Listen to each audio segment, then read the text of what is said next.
Hey everyone, and welcome back for another deep dive. And the topic we're tackling today, well, let's just say it's something we all encounter a little too often. It's litter. And we're going to dive deep into how to fight it, why it even matters in the first place, and what you can actually do to make a difference. And you know, it's interesting. The research we dug into, it pointed to three main ways to tackle this: individual action, better infrastructure, and tougher laws. I think that makes a lot of sense. When I first started looking into this, though, Yeah. I got to say, one stat really jumped out at me. I mean, it's from Keep America Beautiful. There are 152 pieces of litter for every single person in the U.S. Wow. 152, that's a pretty crazy number. It really shows just how big of a problem this is. But you know what I found really cool? Yeah. The research didn't just focus on how to clean up the mess. Oh, interesting. It also digs into why people litter in the first place. Okay, so let's get into that. What did they say about why people litter? I mean, is it just carelessness? Well, it's actually more complicated than you might think. Some researchers think it's a bunch of things mixed together. You know, like maybe people just aren't aware, or it's just more convenient to litter, or maybe they feel like nobody's watching them in public. So it's not always like they're trying to trash the environment. Right. It can be a bunch of different reasons. And I think that's important to remember when we start talking about solutions.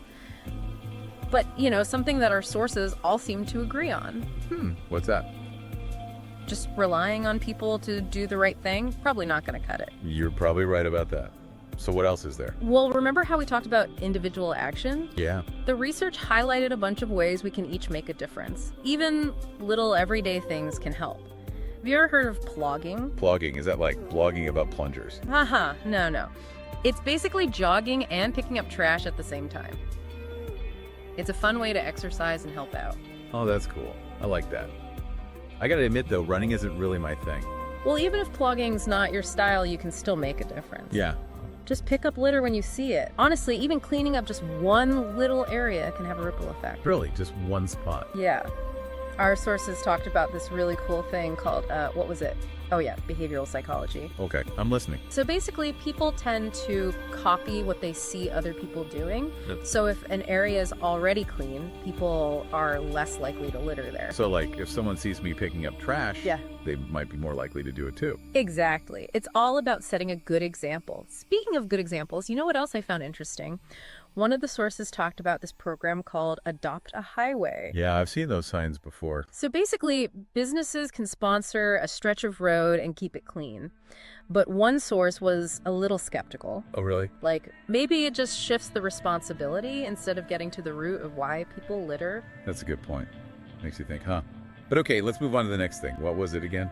Oh yeah, infrastructure. Improving public waste disposal. It seems obvious, but if trash cans are overflowing or there just aren't enough of them, People are just gonna toss their stuff on the ground. Makes sense to me. yeah, you know, one study we saw focused on parks, and they found a pretty clear link between the number of trash cans and the amount of litter. More trash cans, less litter. Well, that seems pretty straightforward. So what can people listening do about that? I mean, in their own communities? It's all about being proactive. Pay attention to the trash cans around you. Are they overflowing? Are there even enough to begin with? If not, ask your apartment complex for more bins, encourage businesses to put out trash cans, speak up about it at community events. Basically, take charge a little bit. Well- Don't just expect someone else to handle it. See it as like everyone's problem to solve. Exactly. And that kind of leads into the third thing we wanted to discuss: laws and regulations. I mean, tougher laws can definitely make people think twice about littering. Oh yeah, for sure. Hit them where it hurts, right? Yeah. Their wallets. But one legal expert we read made a really good point. Laws are only useful if they're actually enforced. Right. And that's where communities can play a huge role. By keeping an eye out and reporting littering, we can help hold people accountable. Yeah, I guess that's where knowing your local laws comes in handy. It gives you the power to do something about it, Maybe even get other people involved. So, okay, just to sum things up, we've looked at three main ways to fight litter. Yep. Individual action, improving infrastructure, and having stricter laws. Yeah, and it seems like the best way to tackle this problem is to kind of attack it from all sides. Change people's behavior and fix the systems that allow littering to happen in the first place. Totally agree. And that brings us to our final thought for everyone listening today. Think beyond what we've talked about. What other creative ways can you come up with to fight litter in your own community? Maybe something completely new, something nobody's even thought of yet. Think outside the box. Or, I guess in this case, outside the trash can. We're really interested to hear your ideas. So let us know. Thanks for joining us for another deep dive. See you next time. Bye, everyone.